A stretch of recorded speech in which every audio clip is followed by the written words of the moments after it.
یعنی اندازہ فرمائیں کہ پوری تاریخ انبیاء میں یہ بات نہیں ملتی کہ ایک نبی پیدا نہ ہو لیکن ایمان لانے والے پہلے اقرار کریں اور پھر اس طرح اہتمام کریں کہ شاہی فرمان لکھ کے اس کو باقاعدہ جمع کرایا جائے. یہ بات بھی اگر ہمیں ملتی ہے تو صرف سیرت سیدنا محمد مصطفیٰ صلی اللہ علیہ وسلم میں ملتی. اور اسی طرح یہ بھی کسی یعنی اور عظیم شخصیت کے بارے میں نہیں ملتا کہ حضور صلی اللہ علیہ وسلم کی پیدائش بھی نہ ہو.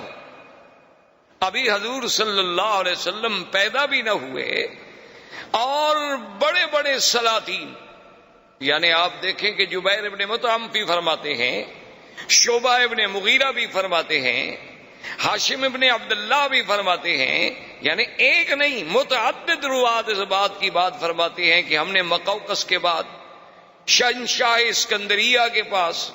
اسی طرح جبیر ابن مطعم کہتے ہیں کہ میں نے ایک بہت بڑے گرجے میں ایک راہب کے پاس میں گیا تو اس نے مجھ سے پوچھا کہ تم کہاں کے رہنے والے ہو, تو میں نے کہا میں سرزمین مکہ کا رہنے والا ہوں.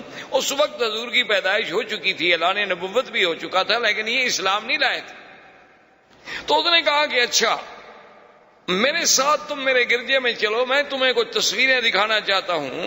ان تصویروں میں تم پہچان لو گے اپنے اس پاک پیغمبر جس کا تم ذکر کر رہے ہو کہ مکے میں ایک پیغمبر پیدا ہوئے ہیں جنہوں نے نبوت کا دعویٰ کیا ہے.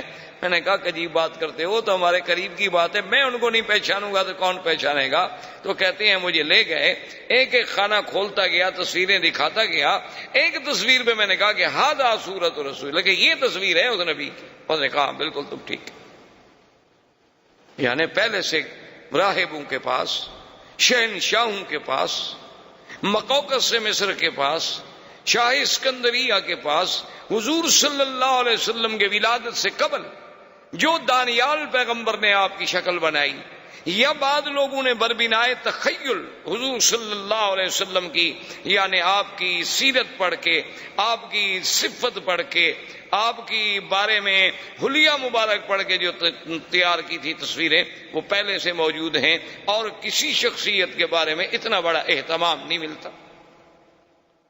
اور اسی طرح دیکھیں کہ پھر تورات میں باقاعدہ یہ بات موجود ہے, قرآن نے بھی اشارہ کیا, الذین یتبعون الرسول النبی الأمی الذی یجدونہ مکتوبا عندہم فی التوراۃ والانجیل.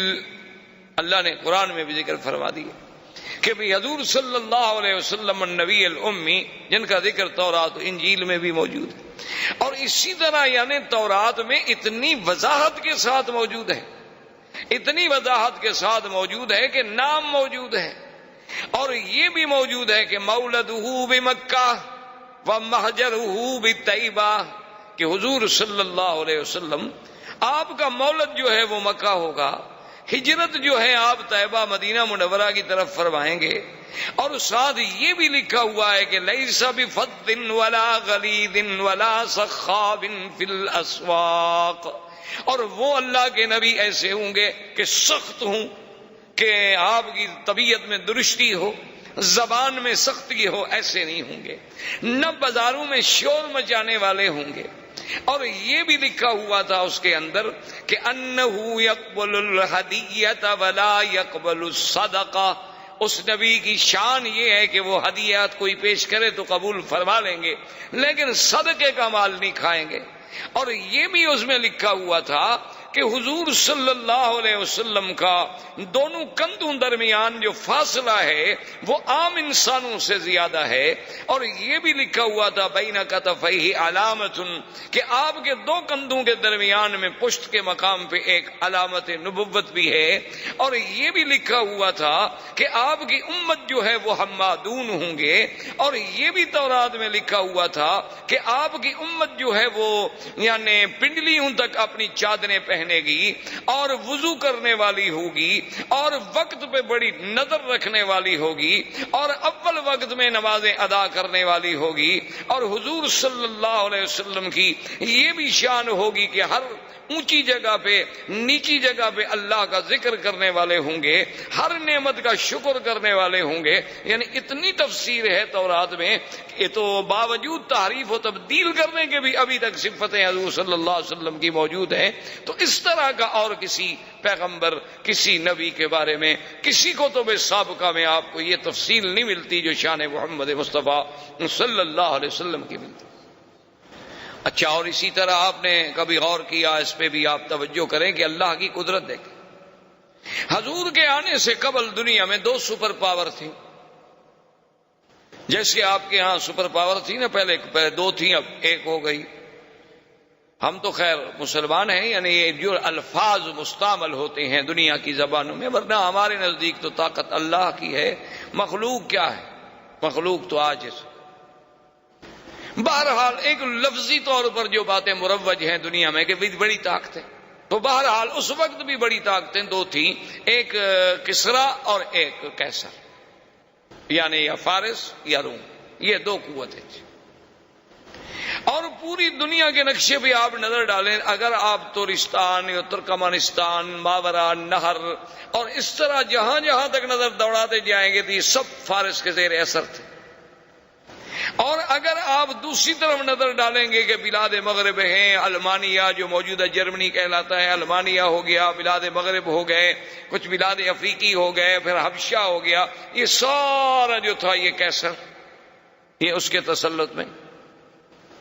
یعنی 2 طاقتوں کے تسلط میں، یعنی آدھا دنیا سمجھے ایک طاقت کے پاس تھی اس وقت جو آبادی یا جو لوگ موجود تھے، اور آدھی دنیا جو ہے وہ دوسری طاقت کے پاس موجود تھی.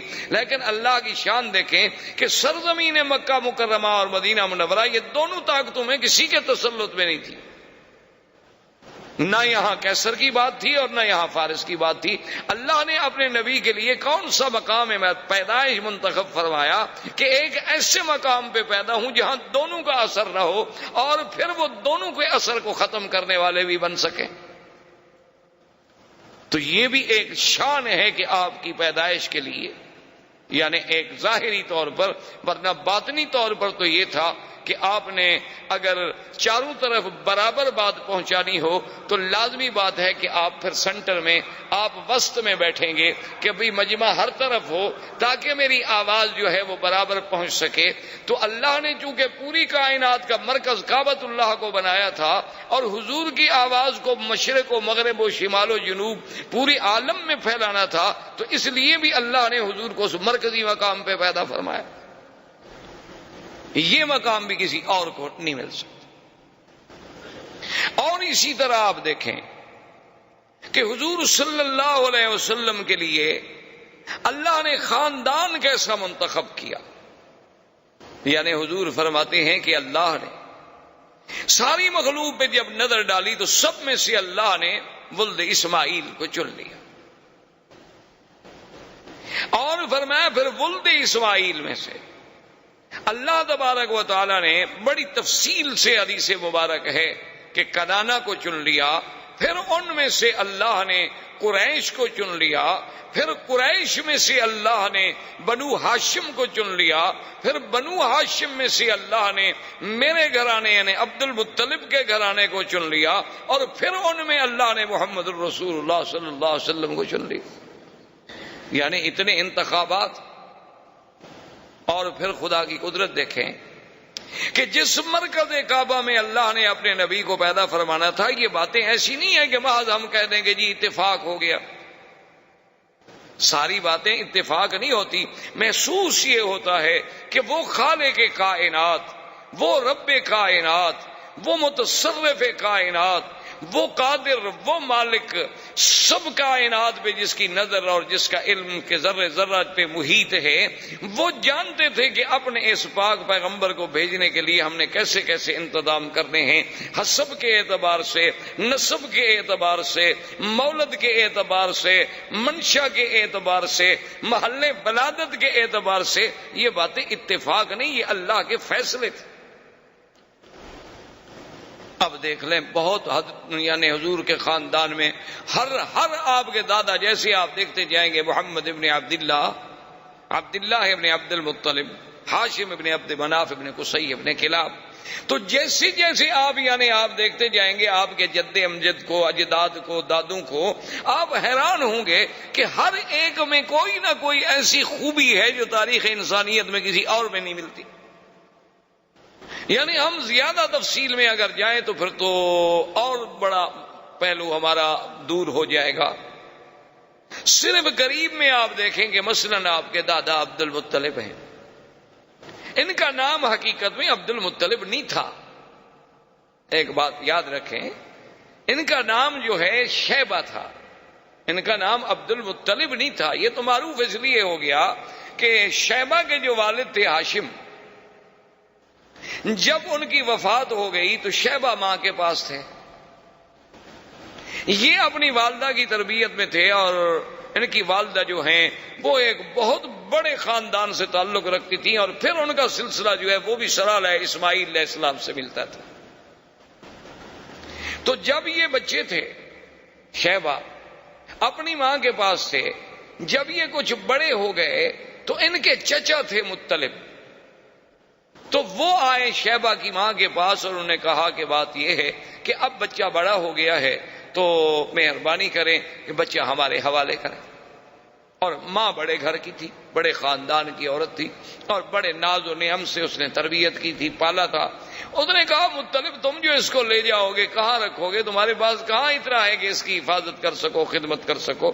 اس نے کہا یہ بات نہیں، بات ہے شرف کی، ہمارے شرف کا، مقام کی بات ہے کہ یہ ساری زندگی پھر ہمیں قوم تانا دے گی کہ ہم اپنے بھتیجے کو بھی نہ اس کی کفالت کر سکے، بھی بھائی کا بیٹا تھا اس کو بھی نہ سنبھال سکے، تو یہ ہمارے لیے جو تانا ہے نا یہ بہت بڑا سخت تانا ہے۔ بہرحال کچھ بھی ہم نے لے جانا ہے۔ تو ماں نے کہا کہ اچھا میں جبر تو نہیں کرتی، لیکن اپنے بیٹے کو میں اختیار دیتی ہوں، وہ چاہے تو تمہارے ساتھ چلا جائے، چاہے تو ماں کے ساتھ رہے۔ اب دیکھیں ایک طرف یعنی شیبہ کو پتا ہے کہ مکہ جانے کے بعد میری زندگی کتنی تلخ ہو جائے گی، مجھے کتنی مشقتوں کے ساتھ زندگی گزارنی ہوگی، اور اب میں کس ناز و نعم میں زندگی گزار رہا ہوں۔ جب اسے اختیار دیا گیا اس نے کہا کہ اماں آپ ناراض نہ ہوں، میں اپنے چاچا کے ساتھ جانا چاہتا ہوں، میں ان کو نہیں چھوڑ سکتا کہ چاچا جو ہے وہ باپ کے قائم مقام، اور ماں کا ایک وقت ہے اس وقت تک اس کا حق ہوتا ہے بچے پر ہزانہ کا، وہ گزر گیا، اب میں بڑا ہو گیا۔ اسی لیے نسب جو ہے وہ باپ سے چلتا ہے، ماں سے تو نہیں چلتا۔ تو ماں نے کہا کہ بیٹا اگر تمہاری یہ خوشی ہے تو میں تمہیں منع نہیں کرتی۔ تو مطلب جو تھے وہ ان کو اونٹ پر اپنے ساتھ بٹھا کے لائے، تو بچہ بڑا خوبصورت، اور کیسے خوبصورت نہ ہو جو دادا ہو سرکار دو عالم کا صلی اللہ علیہ وسلم۔ تو جب وہ لے آئے تو لوگ جب مکے میں داخل ہوئے تو لوگوں نے دیکھا، تو وہ عام رواج تھا اس وقت، لوگ غلام خریدا کرتے تھے، خوبصورت لڑکے خریدتے تھے، خدمت کے لیے رکھتے تھے، فخر کرتے تھے سردار کہ میرے پاس اتنے غلام ہیں، وہ کہتا میرے پاس اتنے غلام ہیں، میرا غلام اتنا قیمتی ہے، وہ کہتا میرا غلام اتنا قیمتی ہے۔ لوگوں نے جو دیکھا تو انہوں نے سمجھا کہ یہ بھی غلام خرید کر کے لایا ہے مطلب، تو انہوں نے کہنا شروع کر دیا عبد المطلب عبد المطلب عبد المطلب، تو لوگوں کو نام ہی بھول گیا، شیبہ تو نام ہی عبد المطلب ہو گیا، ورنہ آپ کا نام عبد المطلب نہیں تھا۔ اب یہ عبد المطلب جو ہیں اب تو عبد المطلب کے نام سے معروف ہو گئے نا، شیبہ تو نام ہی ختم ہو گیا۔ یعنی آپ اندازہ کریں کہ کتنا بڑا یہ سارا اتفاق ہے۔ یہ اتفاق نہیں بلکہ اس خالق کائنات نے اپنے آنے والے نبی، اپنے پاک پیغمبر خاتم الانبیاء والمرسلین، امام الانبیاء والمرسلین کے لیے یہ سارا نظام معلوم ہوتا ہے کہ جیسے کائنات بچھائی اسی لیے گئی، یعنی ایسا محسوس ہوتا ہے کہ یہ نظام عالم، یہ نظام کائنات، یعنی اس میں جتنے رنگ بھرے گئے ہیں، جس رنگ پہ نظر ڈالو کہیں نہ کہیں جا کے اس کا جوڑ جو ہے وہ سرکار دو عالم سے لگتا ہے صلی اللہ علیہ وسلم۔ تو اب اس عبد المطلب نے، اب دیکھیں کہ افتخار کی بات، شرف کی بات ہوتی تھی، چونکہ مکے میں مقام تھا، اور اتفاق کی بات یہ ہے، خدا کی شان یہ ہے کہ زمزم جو آج ہم پیتے ہیں یہ زمزم ختم ہو گیا، گم ہو گیا، جرم کے بعد ردمیات ہوئیں، مٹی پڑی، کچھ سیلیں آئیں، نتیجہ یہ نکلا کہ زمزم ہمیشہ کے لیے ختم ہو گیا، کہیں ملتا ہی نہیں تھا۔ عبد المطلب نے، ان کے ایک بیٹے تھے حارث، ان نے آپس میں بیٹھ کے غور کیا کہ ہم زمزم نہیں ملتا، یہ ہمارے لیے بہت بڑا مسئلہ ہے کہ زمزم کا وجود ختم ہو جائے تو ہمیں چاہیے کہ ہم زمزم کو تلاش کریں. اب جناب کون تلاش کرے؟ یعنی کوئی تلاش کرنا آسان تو نہیں تھا نا جی. ہے تو اب آپ کے پاس وسائل ہیں، آپ کے پاس آلات ہیں، آپ کے پاس مشینیں ہیں، کیمرے ہیں، آپ کے پاس کھدائی کے ذرائع ہیں، آپ کے پاس غواصین ہیں، غوطہ خور ہیں. اس زمانے میں کہاں یہ انتظامات؟ سارا کعبۃ اللہ کے باہر تو بس ایک پہاڑی سلسلہ ہے اور پتھر ہیں. عبد المطلب کو بڑی تڑپ تھی کہ زمزم ملے. اب آپ دیکھیں حیران ہوں کہ کیا یہ سب اتفاق ہے؟ ایک رات عبد المطلب سوتے ہوئے، رات کو سوئے ہوئے ہیں، نیند ہے، نیند میں خواب دیکھتے، ایک خواب دیکھتے ہیں کہ ایک آدمی خواب میں نظر آتا ہے اور وہ ان کو کہتا ہے کہ احفر طیبہ، کہ طیبہ کو کھودو. سمجھ نہ آئی بات کیا کہہ رہا؟ اچھا، دوسری رات پھر خواب آتا ہے کہ احفر مضمونہ، کہ مضمونہ کو کھودو. پھر سمجھ نہ آئی کہ طیبہ کیا ہے، مضمونہ کیا ہے. تیسری رات پھر خواب دیکھا کہ احفر برہ، کہ برہ کو کھودو. اب وہ سمجھ نہیں رہے عبد المطلب کہ یہ کیا خواب ہے. ایک تو متواتر مجھے خواب آ رہے ہیں، ہر رات خواب نظر آ رہا ہے، اور خواب میں عین ہی ایک چیز کے بارے میں ہے کہ کھودو. کبھی آتا ہے برہ کو کھودو، کبھی آتا ہے طیبہ کھودو، کبھی آتا ہے مضمونہ کھودو. یہ بات کیا ہے؟ چوتھی رات جب خواب آیا تو اس میں صاف آیا کہ احفر زمزم، زمزم کھودو. اب عبد المطلب کی بات جو تھی نا اس کی سمجھ آئی. اس نے کہا کہ اچھا یہ سب زمزم کے ہی نام تھے دراصل، کیونکہ زمزم کوئی معمولی سی چیز تو نہیں تھی. تو ان نے کہا کہ یہ بات تو ٹھیک ہے، میری تو تمنا ہے کہ زمزم کھولوں اور یہ شرف جو ہے قریش کو ملے اور قریش میں سے عبد المطلب کے گھرانے کو ملے تاکہ سقایا ساری زندگی ہمارے ہاتھ میں رہے. میری تو یہ تمنا ہے، لیکن سوال یہ ہے کہ میں اور میرا ایک بیٹا کیسے ڈھونڈیں گے؟ کہتے ہیں کہ پھر کچھ دن گزر گئے، عبد المطلب نے پھر خواب دیکھا. خواب میں پھر انہیں کہنے والا کہتا ہے کہ احفر بین فرث و دم اور عند نکرت الغراب الاعصم عند قریۃ النملہ. وہ خواب میں کہتا ہے کہ تم جو ہے کھودو زمزم، لیکن بینا رفس و دم کہتے ہیں خون اور رفس کہتے ہیں گوبر.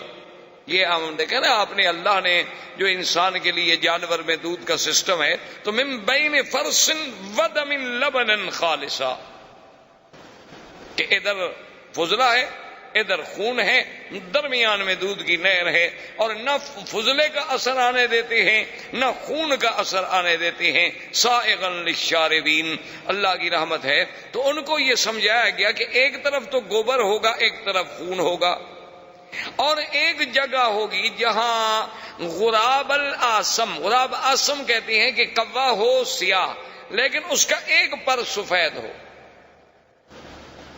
یعنی ہو کوا جیسے غراب مشہور ہے، تو لیکن پورا سیاہ نہیں، ایک پر اس کا سفید ہو. جہاں وہ ٹھونگ مار رہا ہو، اپنے ٹونگے مار رہا ہو، اس جگہ کو کھودو اور وہاں یہ دیکھو کہ بھئی وہاں ایک بستی ہوگی چیونٹیوں کی. عبد المطلب کہتا ہے میں حیران. اب صبح کو جناب اس سارے مکے کے زمزم والے طرف میں ایک ایک پتھر، ایک ایک پہاڑ، ایک ایک کونا، ایک ایک گلی، ایک ایک جگہ ڈھونڈ رہا ہے. نہ اس کو وہ دم ملتا ہے، نہ اس کو وہ فرس ملتا ہے، نہ اس کو وہ چیونٹیوں کی کوئی بستی ملتی ہے، نہ اس کو کہیں کوا چونچ مارتا ہوا ملتا ہے. وہ کہتا ہے بھی عجیب بات ہے، مجھے متواتر 4 راتیں خواب دکھلایا گیا اور پھر اتنی واضح بات کہی گئی اور لیکن موقع پر موجود نہیں. کہتے ہیں میں بہت پریشان تھا اور دعائیں مانگتا تھا کہ اللہ مجھے موقع دے کہ یہ سعادت مجھے ملے. اب دیکھیں نا، ابھی حضور تو پیدا بھی نہیں ہوئے، یعنی حضور کے تو والد بھی ابھی جوان نہیں ہوئے، لیکن عبد المطلب کو زمزم کا اتنا فکر پیدا ہو جانا وجہ کیا تھی؟ یہ سب اتفاقات تو نہیں ہے. کہتے ہیں کہ میں بڑا ہی پریشان ہو کے دعائیں مانگتا تھا. ایک دن میں حرم کے قریب لیٹا ہوا تھا کہ میں نے دیکھا کہ ایک بندہ جو ہے وہ ایک بچڑا لے کے آیا اور اس نے آ کر ایک جگہ ذبح کیا، اور ذبح کرنے کے بعد چونکہ مشرکین مکہ کی عادت تھی کہ بتوں پہ وہ چڑھاوے چڑھاتے تھے، اساف و نائلہ کے قدموں میں آ کے جانور ذبح کرتے تھے، جیسے آج کا وثنی ہندو جو ہے وہ بھی اپنے دیوی دیوتاؤں کی بھینٹیں چڑھاتا ہے، بلکہ بعض تو ایسے بھی ہیں جو بچوں کو جا کے ذبح کرتے ہیں کہ اس سے ہمیں شکتی ملے گی۔ اور ہمارے مسلمانوں میں بھی ماشاءاللہ کوئی کمی نہیں ہے، وہ بھی اللہ کی رحمت سے بازاروں پر سینکڑوں روزانہ دمبے ذبح ہوتے ہیں ماشاءاللہ۔ بلکہ بڑے بڑے شہر جو ہیں جہاں رات کو ہوٹل بند ہو جائیں تو بہترین علاج ہوتا ہے کہ کسی مزار پہ چلے جاؤ، کوئی نہ کوئی لنگر تو چل ہی رہا ہوگا۔ حلال حرام کی باتیں تو پھر قیامت میں پتہ چلے گا نا کہ وہ حلال ہے یا وما اہل بہ لغیر اللہ میں آتا ہے، لیکن وقتی طور پر یعنی وہی ایک جگہ ہوتی ہے، جب زندہ کھانا نہ دے تو کہتے ہیں مردوں کے پاس مل جاتا ہے۔ بہرحال یہ ایک الگ بات ہے۔ تو انہوں نے دیکھا کہ وہ آ کر انہوں نے ایک بت کے سامنے ایک بچڑے کو ذبح کیا، اس کے بعد جب ذبح کر لیا تو وہ بچڑا جو تھا نا جی وہ دوڑ پڑا۔ آپ نے دیکھا ہوگا کئی دفعہ جانور ذبح کرے نا اس میں کچھ نہ کچھ رگیں باقی رہ جاتی ہیں، قوت والی چیز ہو تو ایک دفعہ آخری بھڑکتا ہے چراغ صبح جب خاموش ہوتا ہے، آخری بھڑک تو پھر دکھاتا ہے نا، ہر آدمی بھڑکتا تو ہے نا، پھر جانور ہو انسان ہو۔ وہ جب دوڑا تو آگے جا کے ایک مقام پہ گر گیا، وہاں جب گرا تو وہاں انہوں نے پھر اس کو اچھی طرح اس کا کھال اتاری، اس کا پیٹ چاک کیا، اس کے آنتیں نکالی، گوشت نکالا، تو وہ فرس وہاں گری۔ تو اب عبد المطلب مجھے کہتے ہیں کہ میرے دماغ میں فوراً آ گیا کہ من بین فرس و دم، کہ ایک طرف فرس ہوگی گوبر ہوگا، ایک طرف خون ہوگا۔ میں نے کہا اب یہ جگہ تو متعین ہو گئی کہ ایک جگہ وہاں ہے جہاں ذبح کیا گیا وہاں خون پڑا ہے، اور جہاں اس کو صاف کیا گیا وہاں فرض پڑا ہے۔ تو کم از کم یہ ایک تو میرے خواب کی بات پوری ہو گئی کہ من بین فرس و دم کہتے ہیں۔ اور اس کے بعد کہتے ہیں جب اس ایریے میں میں آیا تو میں کیا دیکھتا ہوں کہ ایک کوا جو ہے ایک جگہ بیٹھے ہوئے ٹھونگے مار رہا ہے۔ میں نے اس پہ جب نظر ڈالی تو وہ بالکل اسی طرح کا کوا تھا جو مجھے خواب میں دکھایا گیا کہ اند نقرۃ غراب الاسم، کہ سارے پر سیاہ ہیں اور ایک پر سفید ہے۔ اس جگہ پر بھی میں نے جلدی سے نشان لگا لیا، اور اس کے ساتھ جب میں نے دیکھا تو ایک چھوٹی چھوٹی چیونٹیوں کا گڑھ تھا، وہاں سے راستہ جا رہا تھا، وہ مجھے کریا یعنی بستی نملا کی چیونٹی کی بستی بھی مل گئی، وہ ساری علامات مجھے مل گئی۔ تو میں نے اپنے بیٹے سے کہا کہ بیٹا معلوم یہ ہوتا ہے کہ اللہ نے ہماری بات سن لی، کہ اللہ ہمیں وہ اعزاز دینا چاہتے ہیں زمزم کا۔ اب جگہ معین ہو گئی ہے، لیکن خدائی تو بہت بڑی چیز ہے، کوئی آسان کام تو پھر بھی نہیں تھا۔ لیکن نے کہا کہ ٹھیک ہے اب کام کی ابتدا کرتے ہیں۔ دوسرے دن عبد المطلب کہتے ہیں کہ میں آیا اور میں نے اپنے بیٹے کو ساتھ لیا اور زمزم کی کھدائی شروع کی۔ تو قریش سارے اکٹھے ہو گئے، انہوں نے کہا بھی عبد المطلب یہ کیا بات ہے، ہم تمہیں اکیلا تو نہیں کھودنے دیتے، یہ تو ناممکن۔ بھئی یہ اتنا بڑا شرف جو ہے زمزم کا تم لے جاؤ، یہ ناممکن ہے۔ حتیٰ کہ وہ جناب قتال پر بھی تیار ہو گئے، لیکن عبد المطلب نے اپنے بیٹوں سے کہا کہ تم قریش کو روکو، تم ان کو جھگڑے میں روکتے رہو، میں جب تک کھدائی کرتا رہوں۔ اب جگہ تو معین مل گئی ہے نا ہمیں کہ زمزم یہاں ہے۔ تو مورخین نے لکھا ہے کہ وہ ابھی جھگڑا کرتے رہے، کچھ باتیں کرتے رہے، کچھ روکتے رہے، کچھ بات لمبی کرتے رہے، اتنے میں وہاں پانی کے آثار ملنے شروع ہوئے تو عبد المطلب نے اللہ اکبر کا نعرہ بلند کیا، حالانکہ مشرک ہے، عبد المطلب مشرک ہے، لیکن اب زمزم جب مل رہا ہے تو نعرہ اللہ اکبر۔ تو یہ ان کی زبانوں سے اللہ کے نعرے بلند کروانا، ان سے زمزم کے بارے میں اتنا جنون پیدا کرنا کہ اپنے بچوں کو دینے کے لیے بھی وہ تیار ہو جائیں۔ وجہ کیا تھی کہ وہ اصل سلسلہ جو جڑ رہا ہے کہ جیسے اللہ نے زمزم کو پورے عالم کے لیے پیدا کیا، محمد مدنی کو بھی پورے عالم کے لیے پیدا کیا، جیسے زمزم کو اسماعیل کے قدموں سے پیدا کیا، میرے مدنی کا سلسلہ نسب بھی سیدنا اسماعیل سے ملتا۔ تو یہ سارے سلسلے جو جوڑے جا رہے ہیں تو مگر معلوم ہوتا ہے نا کہ وہ تقدیر ان موتیوں کو پرو رہی ہے، یہ اتفاق نہیں۔ اب جناب جب زمزم کے پانی پر اللہ اکبر کا نعرہ بلند ہوا تو قریش نے کہا کیا بات ہے؟ انہوں نے کہا دیکھو اب تو میں نے ڈھونڈ لیا بھائی، اب تم کیوں؟ انہوں نے کہا کہ نہیں، یہ تو ہم شرف تمہیں نہیں دیتے، یہ تو کچھ بھی ہو، اس میں تو ہم سب شریک ہوں گے۔ انہوں نے کہا کہ نہیں، ایسے تو بات نہیں ہے، چلو ایسا کرتے ہیں کہ ہم کوئی فیصلے کے لیے آدمی چن لیں، حکم چن لیں جو ہمارے درمیان میں فیصلہ کر دے۔ تو اس زمانے میں ایک عورت تھی کاہنہ۔ کاہن وہ ہوتے تھے جو لوگوں سے الگ تھلگ رہتے تھے، غاروں میں، پہاڑوں میں، اور جنوں کے ساتھ ان کے تعلقات ہوتے تھے، اور جن خبریں لاتے تھے غیب کی اور وہ لوگوں کو خبریں دیتے تھے، ان کو کاہن کہا جاتا تھا۔ مرد بھی تھے، عورتیں بھی تھیں، ان کی بڑی بڑی ریاضت ہوتی تھی، بڑی باتیں، جیسے آپ کے ملکوں میں جوگی ہوتے ہیں اس قسم کے، سنیاس لیا ہوا ہے فلاں نے اور یہ کیا ہوا ہے، وہ بھی اسی طرح کے قسم کے لوگ تھے۔ تو وہ کاہن جو تھا، ایک کاہنہ عورت تھی، لیکن تھی وہ مدینہ منورہ، جس پر ان کا اتفاق ہوا کہ کاہنۃ بنی سعد جو فیصلہ کر دے ہمیں قبول ہو۔ انہوں نے کہا ٹھیک ہے چلو مدینہ شریف۔ وہاں سے جناب مدینہ پہنچے۔ اب جب مدینہ پہنچے تو انہیں پتہ چلا کہ وہ تو خیبر گئی ہوئی ہے۔ تو آپ خود اندازہ کر رہے ہیں اس زمانے میں مدینے کے سفر کے بارے میں آپ کیا سمجھتے ہیں کہ بھئی یہ 4.5 گھنٹے کار پہ لگتے تھے۔ میرے والد صاحب نے جب مدینے کا سفر کیا تو مجھے یاد ہے، فرماتے تھے کہ 2 مہینے لگے تھے۔ پتہ ہے 2 مہینے کیوں لگتے تھے؟ کہ راغب اور مستورہ ان راستوں میں سیل آتی تھی، پہاڑوں سے پانی چلتے تھے، تو جب وہ سیل آ جاتی تھی راستے رک جاتے تھے، لوگ ادھر والے ادھر بیٹھے ہیں، ادھر والے ادھر بیٹھے ہیں، جب تک پانی کم نہ ہو گزرے کون؟ تو 2 مہینے بیٹھنا پڑتا تھا، کبھی 1 مہینہ بیٹھنا پڑتا تھا، کبھی نہیں بیٹھنا پڑتا۔ جب پانی نہ ہوتا لوگ گزر جاتے تو پھر بھی 8 دن 10 دن لگتے تھے، اونٹوں پر سفر ہوتا تھا۔ اور اس دور میں تو ہم نے بھی سفر کیا ہے جب سڑکیں اتنی اچھی نہیں تھی، کم از کم ٹرک پر یا بڑی گاڑی پر بھی 2 دن لگتے تھے مدینہ منورہ سے مکہ پہنچنے کے لیے۔ اور ان گاڑیوں کو، بڑی بڑی جو ہیوی گاڑیاں ہیں، ٹرالر ہیں، بڑے بڑے ٹرک ہیں، ان کو آدمی پسند کرتا تھا کہ سامان سے لوڈ ہوں اور ہم سامان پہ بیٹھ جائیں تاکہ دھکے کم لگیں۔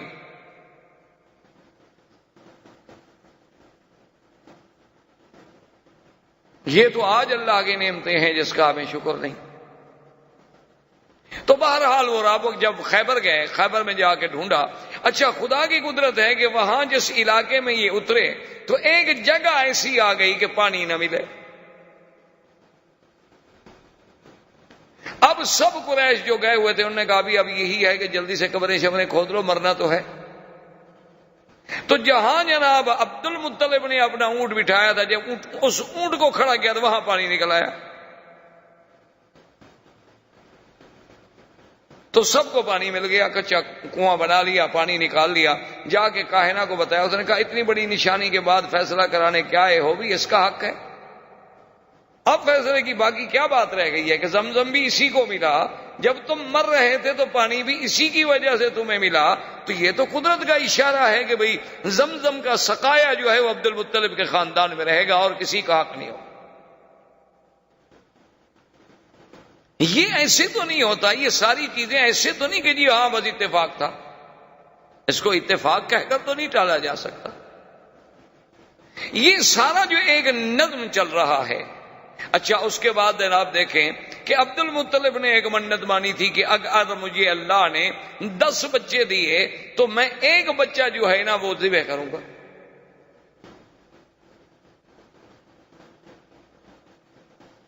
کیوں اس وقت فخر سمجھا جاتا تھا نا کہ بھئی سردار جب آئے اس کے پیچھے 10 بچے ہوں، کثرت اولاد جو ہے یہ بہت بڑا اعزاز سمجھا جاتا تھا۔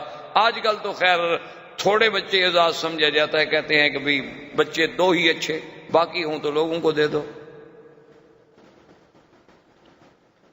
انا للہ و انا الیہ راجعون۔ بہرحال یہ تو باہر صورت ان سے پوچھے نا کہ جن نے پہلے منصوبہ بندی پہ عمل کر لیا، بچے 2 تھے وہ بھی مر گئے، وہ اب کیا کریں؟ اللہ کے نظام کو جب چھیڑو گے تو ذلت کے سوا کچھ نہیں ملے۔ باقی تم چاہو کہ ہم بچے کم کر لیں گے، فرعون بچوں کو گولیاں چلا کے نہیں کم کر سکا تو تم گولیاں کھلا کے کہاں روک سکتے ہو؟ جس نے پیدا ہونا ہے وہ تو ہوگا۔ فرعون نے بھی 70,000 بنو اسرائیل کو ذبح کیا لیکن موسیٰ پیدا ہو، تو اس نے گولیاں مار کے بندے نہیں ختم کر سکا، تم گولیاں کھلا کے کیا بند کر سکو گے؟ بہرحال یہ عرب میں باعث فخر ہوتا تھا کہ اولاد ہو، آگے جا رہا ہے باپ، 10 بچے جناب جوان پیچھے آ رہے ہیں، تو فخر والی بات ہے۔ تو بہر صورت بڑی لمبی بات ہے، ان کو 10 اولادیں ہو گئیں، ان کے 10 بیٹے، یہ 11واں حارث تھا، اور سب سے چھوٹا بیٹا عبداللہ تھا جو حضور صلی اللہ علیہ وسلم کے والد، اور سب سے خوبصورت۔ آپ اندازہ کریں کہ بھی کہاں عبد العزیٰ، اس وقت کے نام کیا ہوتے تھے؟ عبد العزیٰ، عبد اللات، عبد المنات، عبد المسیح، اور کہاں عبداللہ؟ یعنی اس نام کا جو چناؤ ہے، کیا یہ بھی ایسی ہے کہ مشرکین جن لوگوں کا تعلق بھی اپنے آلہہ سے ہے، اللہ کے ساتھ عقیدہ ہی نہیں، لیکن وہ نام رکھیں عبداللہ؟ کیوں؟ کو قدرت رکھوا رہی ہے نا کہ یہ میرے مدنی کا باپ بنے، اس کا نام تو کافروں والا نہ ہو۔ یہ اللہ کا نظام تھا نا، کوئی آپ نے تو نام نہیں رکھا نا، ہم نے تو نام نہیں رکھا، یہ کوئی نظام ہے جو اس قدرت کا، جو یہ اسباب پیدا کرتی چلی جا رہی ہے کہ جوں جوں حضور کے قریب آ رہے ہیں نام کا بھی خیال ہو، نسب کا بھی خیال ہو۔ یعنی اس سے بڑی بات ہو سکتی ہے کہ حضور پاک نے فرمایا کہ حضرت آدم سے لے کر حضرت اسماعیل، حضرت اسماعیل سے لے کر میرے ابا عبداللہ کے گھرانے تک اللہ نے ایسی حفاظت کی ہے کہ ہمارے کسی اتنی بڑی حضرت اسماعیل سے لے کر حضرت یعنی اسماعیل کے بعد عبداللہ تک ہماری اس پوری لڑی میں کہیں عورتوں میں گناہ نہیں آیا، کسی عورت نے گناہ نہیں کیا۔ تو یہ سارا ایسی باتیں تھیں یا اللہ کی تقدیر کے فیصلے تھے۔ اب سب سے خوبصورت بیٹا عبداللہ ہے، اور جب جناب وہ بڑا ہو گیا تو عبد المطلب تو اپنی بات پہ قائم ہے، اس نے کہا آ گیا جناب وہ راہب کے پاس، اپنے کاہن کے پاس جو کعبہ شریف میں رہتا تھا ان کا کاہن، اس کے پاس ہے۔ اس نے کہا میں نے تو منت مانی تھی کہ بیٹے کو ذبح کرنا ہے، لہذا چونکہ میرے بیٹے ہیں 10، میرے بیٹے 11 ہیں، لہذا تم قرآن اندازی ڈالو کس بیٹے کا نام نکلتا ہے۔ تو اس وقت ہر بچے کا نام ایک لکڑی پہ لکھا گیا، وہ ازلام ڈالتے تھے، ایسے لکڑیاں ڈالتے تھے کہ جس کی لکڑی ظاہر ہو جائے گی سمجھو اس کا قرآن نکل آیا۔ اب جب انہوں نے ڈالا تو قرآن نکل آیا عبداللہ کا، اور عبد المطلب کہتے ہیں میں دعا مانگ رہا تھا کہ اللہ میرے کسی بچے کا قرآن نکلے لیکن عبداللہ کا نہ نکلے، کیونکہ عبداللہ انہیں بہت محبوب تھا۔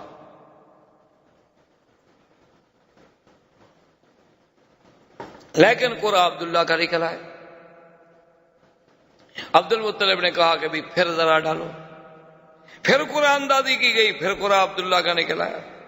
عبد المطلب نے کہا پھر قرآن ڈالو، پھر قرآن ڈالا تو پھر عبداللہ کا نکلا ہے۔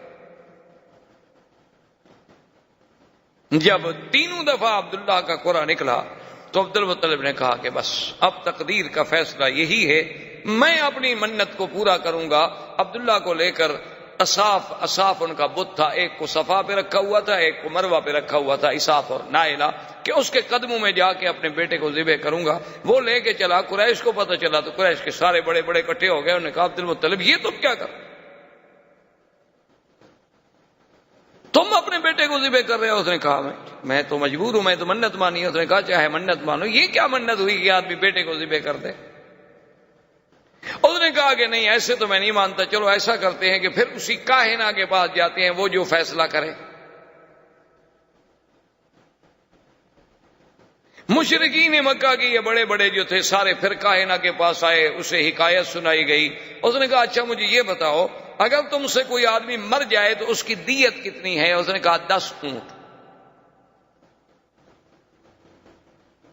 اس نے کہا اچھا ایسا کرو، ایک طرف رکھو 10 اونٹ اور ایک طرف رکھو عبداللہ کے نام، اگر قرآن نکل آئے اونٹوں کا تو اونٹ ذبح کر دو، عبداللہ کو چھوڑ، دیت ادا ہو گئی، تمہاری منت پوری ہو گئی۔ اور اگر نکل آئے قرآن عبداللہ کا تو پھر 10 اونٹ اور بڑھاؤ۔ تو عبد المطلب واپس آ گئے، پھر کعبے کے آ کے اس کاہن سے کہا، اب اس نے جناب پھر قرآن اندازی کی، ایک طرف 10 اونٹ ہیں، ایک طرف عبداللہ، پھر عبداللہ کا قرآن نکل آیا، پھر 20 ہو گئے، پھر عبداللہ کا قرآن نکل آیا، بڑھتے بڑھتے 100 اونٹ پر پہنچے تو اب جا کے اونٹوں کا قرآن نکلا۔ اسی لیے حضور نے فرمایا انا ابن الذبیحین، کہ میں 2 ذبیحوں کا بیٹا ہوں، کہ میرا ابا اسماعیل بھی ذبیح اللہ اور میرا حقیقی باپ جو ہے عبداللہ وہ بھی ذبیح۔ اور خدا کی شان ہے اللہ نے اسماعیل کو بھی ذبح ہونے سے بچا لیا، عبداللہ کو بھی ذبح ہونے سے بچا لیا۔ اور مقام ذبی جو ہے وہ بھی مل گیا. تو یہ سارا نظم جو ہے یہ ایسا نہیں کہ خود بخود ہوتا چلا جائے، یہ معلوم ہوتا ہے کہ سرکار دو عالم صلی اللہ علیہ وسلم کا مقام ہی ایسا بلند تھا کہ یہ سارے انتظام قدرت کی طرف سے ہوتے چلے آئے.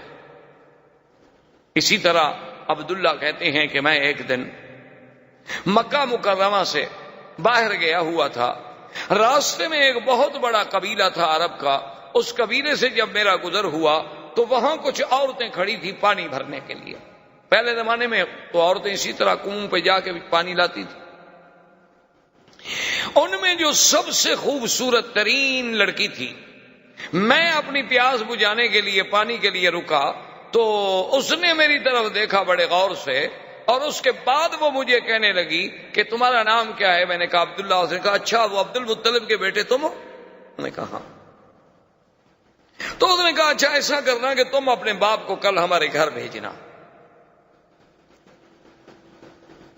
عبداللہ سمجھ گئے کہ بھئی وہ میرے ساتھ شادی کرنا چاہتی ہے، ورنہ میرے باپ کو گھر بلانے کا ایک لڑکی سے کیا تعلق ہے جس کو ہم نہیں جانتے، صرف ہم جانتے ہیں کہ فلاں قبیلے کی لڑکی.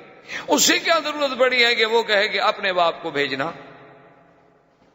کہتے ہیں میں نے آ کے عبد المطلب سے بات کی کہ ایسے میں سفر پہ آیا، فلاں قبیلے میں رکا، پانی پیا، فلاں لڑکی تھی، اس نے مجھے یوں کہا. تو اس نے کہا کہ عبداللہ تم تو بڑے خوش نصیب ہو.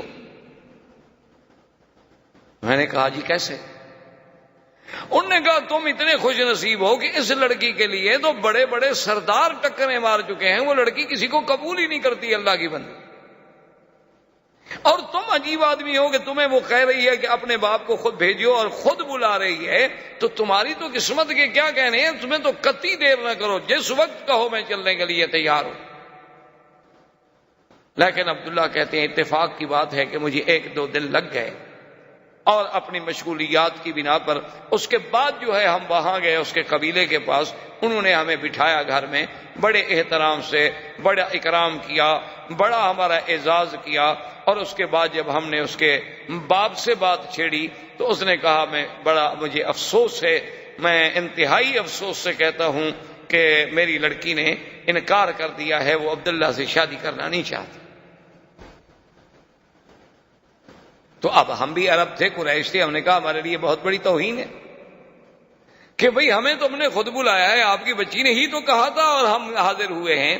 تو اس بچی نے اندر سے آ کے کہا کہ عبداللہ میں جس بنا پر تم سے شادی کرنا چاہتی تھی، معلوم ہوتا ہے کہ تمہاری پہلے بھی کوئی بیوی ہے. میں نے کہا ہاں میری شادی ہے آمنہ سے. اور اس نے کہا کہ تمہاری پیشانی میں ایک نور تھا، ایک چمک تھی، میں چاہتی تھی کہ وہ اللہ میرے بطن میں لائے گا، لیکن یہ کسی اور عورت کے نصیب میں بات تھی. اب وہ چمک تمہارے چہرے میں رہی نہیں، تو اب میں کیوں شادی کروں. تو ایک عرب لڑکی کا عبداللہ کا پیشانی دیکھ کر وہاں سے ایک چمک کو محسوس کر لینا، یہ کوئی ایسی بات تو نہیں تھی. اچھا پھر دیکھیں کہ نسبت کا کیا عالم ہوا کہ عبداللہ کی شادی کہاں ہوئی؟ آمنہ سے. آمنہ بنت وہب بن عبد مناف. پھر ان کا خاندان بھی جا کے کہاں ملے گا؟ ولد اسماعیل میں. اور بی بی آمنہ کے ماں باپ جو تھے سارے مدینہ منورہ کے رہنے والے، حضور کے اقوال جتنے ہیں وہ تو سب مدینہ منورہ کے. یعنی مولد کا انتظام یہاں ہو رہا ہے تو مدینے بھی انتظام کیا جا رہا ہے. یعنی آپ حیران ہیں، آپ تصور کریں کہ بھئی یہاں مولد کا انتظام کی ولادت تو مکے میں ہوگی، لیکن ہجرت تو مدینے ہونی ہے نا. تو والدہ کا خاندان جو ہے اس کا تعلق مدینے سے ہے. اور آپ دیکھیں کہ حضرت حسان جو شاعر رسول اللہ صلی اللہ علیہ وسلم، یہ وہ انسان ہے حضرت حسان کہ جس کو اللہ کے نبی مسجد الحرام میں اور منبر پہ کھڑا کر کے کہتے تھے کہ حسان تم کافروں کو جواب دو. جب وہ کھڑے ہوتے جواب دینے کے لیے تو حضور دعا فرماتے کہ اللہم ایدہ بروح القدس، کہ یا اللہ جبریل کے ذریعے حسان کے دل میں مضامین ڈال. یہ وہ شان والا آدمی. وہ کہتے ہیں کہ میری عمر 7 سال تھی، اسی لیے وہ 7 سال جو ہے عمر کے اعتبار سے حضور صلی اللہ علیہ وسلم سے پہلے پیدا ہوئے. کہتے ہیں میری عمر 7 سال تھی، میں اس وقت مدینہ منورہ میں تھا کہ وہاں ایک بہت بڑا کاہن تھا. ایک بہت بڑا کافروں کا مانا ہوا کاہن تھا، تو وہ بڑے بے وقوفوں کی طرح اور پاگلوں کی طرح بھاگتا ہوا آیا اور کہنے لگا کہ لوگو عجیب بات ہے کہ ولد نبی هذه الامہ، اس امت کا نبی آج پیدا ہو گیا۔ وہ کہتے ہیں اس وقت میری عمر 7 سال۔ اور اسی طرح بے عین ہی حضور صلی اللہ علیہ وسلم سرکار دو عالم حبیب کبریا صلی اللہ علیہ وسلم کی پیدائش سے اسی رات صبح کو ایک بہت بڑا کاہن تھا جو پہاڑوں میں تھا اور سال ہا سال سے باہر نہیں آیا تھا۔ کیا دیکھتے ہیں مکے والے کہ وہ جناب اس کے بال بکھرے ہوئے ہیں، پریشان حال ہے، اور مکے کی گلیوں میں بھاگ رہا ہے دیوانوں کی طرح، اور پوچھتے ہیں حل ولدا المولود هذه اللیلہ، مکے والوں آج رات کوئی بچہ پیدا ہوا ہے؟ تو ایک آدمی نے آگے بڑھ کے بتایا کہ ہاں عبداللہ ابن عبد المطلب کے گھر میں بچہ پیدا ہوا ہے۔ کہنے لگا دلونی علی بیت مطلب کے گھر میں بچہ پیدا ہوا ہے۔ کہنے لگا دلونی علی بیت ہی، مجھے اس کے گھر کا پتہ بتاؤ کہاں۔ جلدی سے مجھے لے چلو۔ وہ آیا بھاگتا ہوا دیوانوں کی طرح، عبد المطلب آگے کھڑے ہیں۔ وہ تو دیکھ کے حیران ہو گئے کہ یہ وہ بندہ ہے جو سالوں سے کبھی غار سے نہیں نکلا، یہ آج کیسے نکلا ہے؟ تو نے کہا کہ جی آپ کے، نے کہا عبد المطلب زیادہ باتیں کرنے کا میرے پاس وقت نہیں ہے، تمہارے گھر میں بچہ پیدا ہوا ہے تو مہربانی کر کے مجھے ایک نظر اس بچے پر نظر ڈالنے دو، مجھے دکھلا دو۔ عبد المطلب نے کہا آرام فرمایا ابھی لاتا ہوں، میرے پاس نہیں، میرے بیٹے عبداللہ کے گھر میں پیدا ہوا ہے، اور عبداللہ میرا بیٹا جو ہے وہ تو فوت ہو چکا۔ تو عبد المطلب جلدی سے گئے اور حضور صلی اللہ علیہ وسلم کو اٹھا کے لائے۔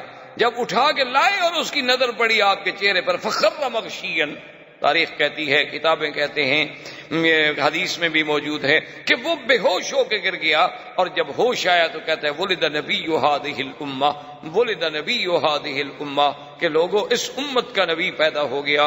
اور انتقلت النبوۃ من ولد اسرائیل، انتقلت النبوۃ من ولد اسرائیل، کہ بنو اسرائیل سے آج نبوت چلی گئی، بنو اسرائیل سے نبوت چلی گئی۔ یہ کہتے ہوئے دیوانوں کی طرح واپس بھاگا اور اپنے پہاڑوں پہ چلا گیا۔ یعنی ایک ایک پہلو پہ نظر ڈالیں، حضور صلی اللہ علیہ وآلہ آلہ وصحبہ وسلم تسلیما کثیرا کثیرا کی شان پہ نظر ڈالیں کہ آدمی کو حیرت ہوتی ہے کہ کس پہلو سے کہ سارے انتظامات، یعنی ولادت سے قبل بادشاہوں کے گھروں میں تصویریں ہیں، اور حضور صلی اللہ علیہ وسلم کی ولادت پر یعنی آپ حیران ہوں گے کہ زمین تو زمین ہے، آسمانوں پہ پہرے لگ گئے۔ حضرت عبداللہ ابن عمر فرماتے ہیں کہ ایک دن میرے ابا بیٹھے تھے، حضور کی بعثت ہو گئی تھی، ایک آدمی گزرا تو حضرت عمر نے فرمایا کہ معلوم ہوتا ہے کہ یا تو یہ کاہن ہے یا پہلے کسی زمانے میں کاہن تھا، اس کو بلا کے لیا۔ اس کو بلایا گیا تو آپ نے کہا کہ تم کاہن؟ تو نے کہا ہاں میں پہلے کاہن تھا، لیکن اب تو الحمدللہ اللہ نے مجھے ہدایت کر دی۔ تو آپ نے فرمایا کہ تم مجھے کوئی اپنی پہلے دور کی عجیب بات کوئی سناؤ۔ اس نے کہا میرے پاس جنوں کا آنا جانا رہتا تھا، ایک دن میں نے دیکھا وہ جن میرے پاس آتا ہے تو بڑا پریشان ہے۔ میں نے کہا کہ کیا ہو گیا؟ اس نے کہا تمہیں پتہ نہیں ہے کہ آج تو ہمارے کھانے نہیں پکے، آج تو ہماری چارپائیاں الٹی ہو گئیں، آج تو ہمارے گھروں میں جو دیگچیاں ہیں وہ ہم نے پھینک ڈالی ہیں۔ میں نے کہا کیوں، بات کیا؟ اس نے کہا تمہیں پتہ نہیں کہ ایک نبی اس امت کا پیدا ہو گیا؟ تو جنوں میں شور ہے، آسمانوں میں شور ہے۔ تو اس لیے کسی شاعر نے کیا خوب کہا تھا کہ گر ارض و سما کی محفل میں لولا کے لما کا شور نہ ہو، یہ رنگ نہ ہو گلزاروں میں، یہ نور نہ ہو سیاروں۔ یہ اللہ تبارک و تعالیٰ کا نظام تھا کہ اس نبی عربی کے آنے کے لیے زمینوں پر، آسمانوں میں، شاہوں میں، سلاطین میں، ہر مقام پہ ایک اہتمام کا، جس پہلو سے بھی آپ نظر ڈالیں گے آپ کو حضور کی سیرت کا ہر پہلو ایک عظیم اور نرالا نظر آئے گا، جو مقام اللہ نے پھر اور کسی پیغمبر کو عطا نہیں فرمایا۔ زندگی باقی انشاءاللہ تو باقی۔ والسلام علیکم ورحمۃ اللہ وبرکاتہ۔ برادران اسلام، دروس سابقہ میں سیرت سرکار دو عالم صلی اللہ علیہ وسلم کے باب میں ہم نے کچھ باتیں عرض کی. کچھ ذکر تو تھا جزیرہ عرب کے بارے میں کہ سرکار دو عالم صلی اللہ علیہ وسلم سے پہلے اس جزیرہ عرب کا کیا حال تھا، کیونکہ اللہ نے حضور کی بعثت کے ساتھ اس کا قرآن میں بھی خاص طور پہ ذکر کیا ہے کہ وَإِن كَانُوا مِن قَبْلُ لَفِي ضَلَالٍ مُبِينٍ، کہ حضور پاک صلی اللہ علیہ وسلم کی بعثت سے پہلے یہ لوگ کھلی گمراہی میں پڑے. اس کے بارے میں ہم نے کچھ باتیں عرض کی، اور پھر اس کے بعد وہ مبشرات اور وہ مؤشرات. مؤشرات کا معنی یعنی وہ اشارات، مبشرات کا معنی ہوتا ہے کسی چیز کے بارے میں خوشخبریاں.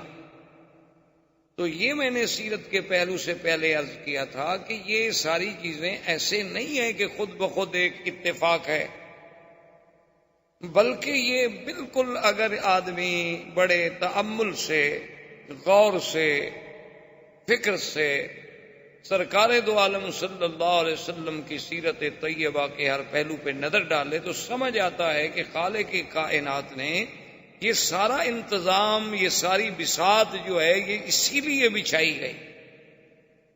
یہ ایسا نہیں کہ اتفاق ایسا ہو جائے. یعنی آپ کسی بھی پہلو پہ نظر ڈالیں. یہی میں نے عرض کیا تھا کہ اس وقت دنیا میں دو سپر پاورز تھی، ایک روم اور ایک فارس. لیکن یہ سرزمین حجاز ایک زمین تھی جس پہ دونوں سپر پاور کا کنٹرول نہیں تھا. تو اللہ تبارک و تعالیٰ کا اس خطے کو منتخب کرنا حضور کی ولادت کے لیے، تو اس میں آخر کوئی بات تو ایسی تھی کہ دو طاقتیں، ایک اس طرف ہے اور ایک اس طرف ہے، ایک ماورا نہر ترکمنستان کی طرف اور ایک المانیہ سے لے کر حبشہ سے لے کر یہاں تک، یہ دونوں طاقتیں باہر سے گھرے ہوئے ہیں، لیکن یہ درمیانی ٹکڑا کسی کے تسلط پہ نہیں. اور اللہ پاک نے اسی جگہ اپنے اس آخری نبی خاتم الانبیاء صلی اللہ علیہ وسلم کو پیدا فرمایا. کیونکہ یہ تو پھر آپ کے اپنے تدبر پہ ہوتا ہے. اب دیکھیں نا جی، جیسے آج کل سنا آپ نے اور پڑھا اپنے اخباروں میں بھی، ہندوستان کا، پاکستان کا ایٹمی دھماکے کرنا، یہ ساری چیزیں آپ نے پڑھی ہے. تو اس پر ایک جو سائنسدان ہیں وہ اپنی نظر ڈالے گا، جو سیاسی لوگ ہیں وہ اپنی نظر سے سوچیں گے، جو اقتصادی لوگ ہیں وہ اپنی نظر سے سوچیں گے کہ اس میں کتنا فائدہ کتنا نقصان، وہ ضرب تقسیم لگائیں گے. اور عامت الناس جو ہیں وہ اپنے فکر سے سوچیں گے. اور ایک قرآن و سنت کا طالب العلم جو ہے اسے اپنے فکر و نظر کی روشنی میں سوچنا پڑتا ہے کہ یہ بھی کوئی ایسی چیز تو ضرور ہے کہ جس سال حضور صلی اللہ علیہ وسلم کی پیدائش کا سال ہے، اسی سال میں ہاتھیوں کے بادشاہ نے حملہ کیا جو آپ پڑھ چکے. اور ہاتھیوں کے حملے کو ختم کرنے کے لیے اللہ تبارک و تعالیٰ نے پرندوں کو بھیجا. ابابیل کو بڑا معروف قصہ ہے، اور 3 پتھر لے کے آئے اور گرائے گئے اور وہ ختم کر دیے گئے ہاتھی. تو یہ وہ 3 پتھر کیا تھے جن کو اللہ نے خصوصی طور پہ قرآن میں ذکر کیا، وَأَرْسَلَ عَلَيْهِمْ طَيْرًا أَبَابِيلَ تَرْمِيهِمْ بِحِجَارَةٍ مِّن سِجِّيلٍ، کہ ہم نے وہ 3 پرندے بھیجے کہ ابابیل، اور تاکہ وہ ان پہ پتھر جو سجیل، ایک خاص جہنم کی آگ میں پکائے گئے. عام پتھر نہیں تھے کہ پہاڑ کے اٹھا لو. تو اسی سے وہ ایٹم کے ذرے پہ آپ غور کریں کہ دنیا اس ذرے پہ پہنچی کہ ایک ذرے سے بھی اتنی بڑی چیزیں جو ہیں وہ تباہ کی جا سکتی ہیں. تو اصل چیز تو یہ اسلام نے پیش کی تھی، قرآن نے پیش کی تھی. پھر اپنی اپنی سوچ سے لوگ وہاں پہنچے کہ یہ ایٹم کا ذرہ کیا ہے. اچھا، اس ایٹم کے ذرے کا اس سال پیدا ہونا جس سال نبی پیدا ہوا ہو، کیا وجہ ہے آخر؟ اس پہ آپ غور کریں. اللہ نے آپ کو علم دیا ہے، پڑھے لکھے لوگ ہیں، کہ آخر اسی سال یہ اللہ پاک نے کیوں ایٹم کا ذرہ پیدا کیا. اس سے پہلے مختلف قوموں پہ عذاب آ چکے ہیں. کسی کو سیاح سے مارا گیا، کسی کو بجلی کی کڑک سے مارا گیا، کسی کو پانی میں ڈبویا گیا، کسی کی بستیوں کو الٹ کے پھینک دیا گیا، کہیں ہوا بھیجی گئی. لیکن یہ تک عذاب کسی پہ نہیں بھیجا گیا کہ اوپر سے ایک چھوٹا سا پرندہ اڑتا ہوا ہے اور ایک چھوٹی سی کنکر ڈال دے. اور وہ اگر ایسے آگے حالت ایسی پیدا کر دے کہ فجعلہم کعصف مأکول، ایسے کہ جیسے کوئی گھاس کھا کھا کے چبا چبا کے جانور پھینک دیتا ہے نا، اتنی بڑی چیزیں اس طرح ہو جائیں۔ اچھا، اسی طرح آپ دوسری بات پہ غور کریں کہ جب حضور صلی اللہ علیہ وسلم کی بعثت کا زمانہ آیا تو آسمانوں پہ پہرے شدید ہو گئے۔ جنات سے کاہن کہیں بھی خبر لے آؤ، خبریں لے آؤ تاکہ ہم اپنی قوم کو خبریں دیں۔ وہ کہیں کیسے خبریں لے آئیں؟ وَأَنَّا كُنَّا نَقْعُدُ مِنْهَا مَقَاعِدَ لِلسَّمْعِ فَمَن يَسْتَمِعِ الْآنَ يَجِدْ لَهُ شِهَابًا رَّصَدًا۔ کہ ہم کیا کریں، وہ جو ہم نے خلا میں اپنے اسٹیشن بنائے تھے جہاں بیٹھ کے ہم فرشتوں کی باتیں لے لیا کرتے تھے، اب جب ہم وہاں جاتے ہیں تو ہمیں تو دہکتے ہوئے انگارے شہاب ثاقب سے مارا جاتا ہے، یعنی یہ آسمانی میزائل بھی تو اسی وقت شروع ہو گئے۔ اب آپ زمین سے میزائل بنا رہے ہیں نا، اللہ نے حضور کی بعثت کے ساتھ آسمانی میزائلوں سے جنات پہ فائرنگ شروع کروا دی، درس دیا امت مسلمہ کو کہ یہ نبوت عالمگیر ہے، اس کی ابتدا میں تحفظ کے لیے یہ چیزیں ضروری ہیں تو اس کے بقا کے لیے بھی یہ چیزیں ضروری ہیں۔ ایک سبق ملا قوم کہ اس کے بغیر تم پھر اس نبوت کی حفاظت نہیں کر سکتے۔ اگر تم نے اس نبوت کی حفاظت کرنا ہے تو پھر تمہیں ایسی ایسی ایجادات کو حاصل کرنا ہوگا۔ اچھا جی، وہ ایجادات آپ کو کیسے ملیں گی؟ آپ کو یہ تو کہا جا سکتا تھا نا کہ بھی علم حاصل کرو، چاہے مکے سے حاصل کرو، علم حاصل کرو مدینے سے حاصل کرو۔ یہ کیوں کہا گیا اطلب العلم ولو بالسین، کہ علم حاصل کرنا ہو چاہے چین جانا پڑے؟ تو اس زمانے میں چین کا نام لینے کی کیا ضرورت ہے کہ اطلب العلم ولو بالسین؟ اچھا، اس کے بعد جب یہ آیت اتری وآخرین منہم لما یلحقوا بہم، کہ ایسی لوگ بھی آئیں گے جو ابھی آپ کے پاس نہیں آئے ہیں، تو صحابہ نے پوچھا حضور وہ کون لوگ ہوں گے؟ تو حضور نے سلمان فارسی پہ ہاتھ رکھا، فرمایا اس کے قبیلے کے لوگ ہوں گے۔ لو کان العلم بالسریا لینالہ رجل من فارس، اگر علم کہکشاں سریا پر بھی ہوگا تو فارس کی کوئی اولاد جو ہے وہاں جا کر بھی علم حاصل کرے گی۔ اچھا، ایک جگہ لفظ ہے لو کان الدین بالسریا لینالہ رجال من فارس، کہ اگر دین وہاں تک ہوگا تو ان فارس میں سے کوئی پیدا ہوگا، معنی یہ ہے کہ عجم سے کوئی پیدا ہوگا۔ فارس عجمی ہے نا عرب کے مقابلے، فارس جو ہے وہ عجم ہے نا عرب کے مقابلے پہ۔ فارس میں سے آپ کوئی ملک لے لیں، آپ یعنی ماورا النار سارا چلے جائیں، وہ سب فارس کہلائے گا۔ تو ایک عرب تھے، فارس تھے، روم تھے، تو فارس عجم میں آئے گا۔ تو معنی یہ ہے کہ عجمی لوگ دین میں بھی اتنی آگے بڑھیں گے کہ جیسے امام ابو حنیفہ رحمۃ اللہ علیہ، اور یہ جدید ٹیکنالوجی میں بھی بڑھیں گے تو وہی عجمی ہوں گے۔ تو یہ بھی تو کوئی سبق تھا نا جو ہمیں سیرت سے ملا، صرف یہ تو نہیں۔ اور اسی کو علامہ اقبال نے کہا تھا کہ فطرت کی مقاصد کی کرتا ہے نگہبانی، یا بندہ صحرائی یا مرد کوہستانی۔ وہ یہ پہلے کہہ گیا تھا کہ فطرت کے مقاصد کی کرتا ہے نگہبانی، یا بندہ صحرائی یا مرد کوہستانی۔ وہ آخر کوئی بات تو تھی، آپ تصور کر سکتے ہیں وہ یہ باتیں کیوں کہہ گیا تھا کہ ایک ہوں مسلم حرم کی پاسبانی کے لیے، نیل کے ساحل سے لے کر تا خاک کاشگر۔ اس وقت کاشگر کوئی آپ کے پاس تھا یا مسلمان تھے یا آزاد ہو گئے تھے؟ تو آخر یہ کیا وجوہات تھیں؟ تو میرے کہنے کا مقصد یہ ہے کہ آسمانوں پہ پہروں کا بٹھانا، ہاتھیوں کو ایٹم کے ذریعے سے اور خدائی ایٹم کے ذریعے سے ہلاک کرنا، اور اس کے بعد یہ ساری چیزیں جو ہو رہی تھیں یہ ایسے اتفاق نہیں تھے، یہ اس آنے والے نبی صلی اللہ علیہ وسلم سرکار دو عالم حضرت محمد مصطفیٰ اللہ تبارک و تعالیٰ کے اس آخری نبی کے آنے سے پہلے یہ سارے انتظام محض ایسے نہیں، بلکہ ان میں ہر چیز میں اللہ کی ایک حکمت۔ اب دیکھیں کہ حضور صلی اللہ علیہ وسلم کے لیے اللہ نے خاندان کیسا منتخب کیا، باعتبار نسب کے سب سے اعلیٰ، کہ ولد اسماعیل ذریت ابراہیم، ذریت ابراہیم میں۔ اور پھر دیکھیں ابراہیم علیہ السلام کے دو بیٹے، ایک اسماعیل علیہ السلام اور ایک اسحاق علیہ السلام۔ اسحاق علیہ السلام سے پھر یعقوب علیہ السلام، یعقوب علیہ السلام سے پھر یوسف علیہ السلام، یعنی بنو اسرائیل میں جتنے نبی گزرے ہیں ہزاروں انبیاء سب یعقوب علیہ السلام کی اولاد ہیں، اور یعقوب علیہ السلام اولاد ہیں سیدنا اسحاق علیہ السلام کی، اسحاق علیہ السلام بیٹے ہیں سیدنا ابراہیم علیہ السلام کی، یعنی ایک بیٹے سے تو اللہ نے ہزاروں نبی بھیجے۔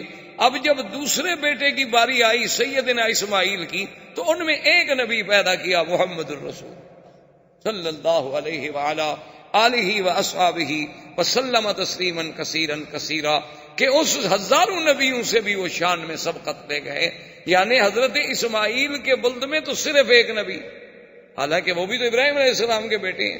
اچھا، وہ بنائے کعبہ میں باپ کے شریک ہیں، اور وہ اسماعیل علیہ السلام جو ذبیح اللہ بھی ہیں، ان کی نسل میں تو صرف ایک نبی رکھا گیا، کیونکہ اللہ تبارک و تعالیٰ کی، جیسے علماء نے لکھا ہے نا، ایک عالم نے بڑی عجیب بات کہی، اس نے کہا کہ اللہ اپنی وحدانیت میں لا شریک ہے تو ہمارا نبی بھی اپنی نبوت میں لا شریک، یعنی جیسے اس کی وحدانیت میں اس کا کوئی شریک نہیں، حضور کی بھی نبوت میں کوئی شریک نہیں، یہاں بھی اللہ نے پسند نہیں فرمایا کہ کوئی اور بھی اس کی اولاد میں نبی ہو، یہاں بھی اللہ نے میرے مدنی کو اکیلا رکھا کہ صرف ایک نبی پیدا ہو جو محمد مصطفیٰ صلی اللہ علیہ وسلم۔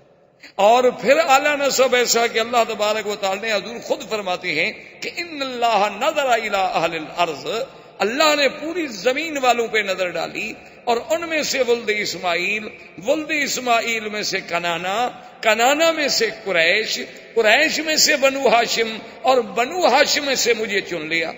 یعنی اللہ نے نسب دیکھیں کیسے نسب صاف کیا کہ ساری دنیا میں سے ولد اسماعیل کو منتخب کیا، اور پھر بنو کنانا، اس کے بعد ان میں سے پھر قریش کو چنا گیا، قریش میں سے بھی پھر، قریش کے بھی تو بہت بڑا قبیلہ تھا نا، آگے کئی بطن تھے، کئی شاخیں تھیں، کئی ان کی آگے فرو تھیں، ان میں سے اللہ نے بنو ہاشم کو چنا، اور بنو ہاشم کے گھرانے میں سے اللہ نے عبداللہ کو چنا، اور عبداللہ کے گھر میں اللہ نے محمد الرسول اللہ صلی اللہ علیہ وآلہ آلہ وصحبہ وسلم تسلیما کثیرا کثیرا کو چنا۔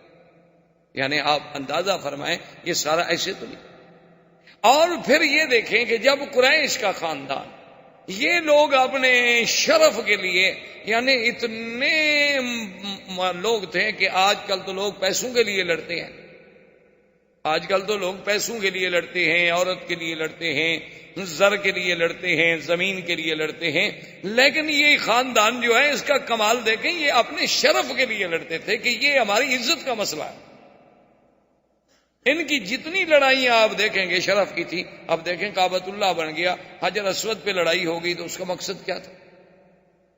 حجر اسود پہ لڑائی ہو گئی، اور لڑائی کا بھی یہ عالم تھا کہ باقاعدہ خون کے پیالے بھر کے ہاتھ ڈبوئے گئے، خون کے پیالے بھر کے رکھے گئے، قریش کے سرداروں نے اس میں ہاتھ ڈالے، ہاتھ ڈال کے پھر ایک دوسرے سے ہاتھ ملائے کہ ہم خون دے دیں گے، اپنا آخری قطرہ تک بہا دیں گے، لیکن حجر اسود ہم رکھیں گے تاکہ قیامت تک یہ شرف ہمیں ملے کہ فلاں قبیلے نے حجر اسود رکھا تھا، فلاں آدمی نے حجر اسود رکھا تھا اللہ کے کعبے میں۔ سب لڑنے مرنے پہ تیار ہو گئے۔ لڑائی کس بات کی تھی؟ شرف، کہ یہ شرف ہمیں ملا۔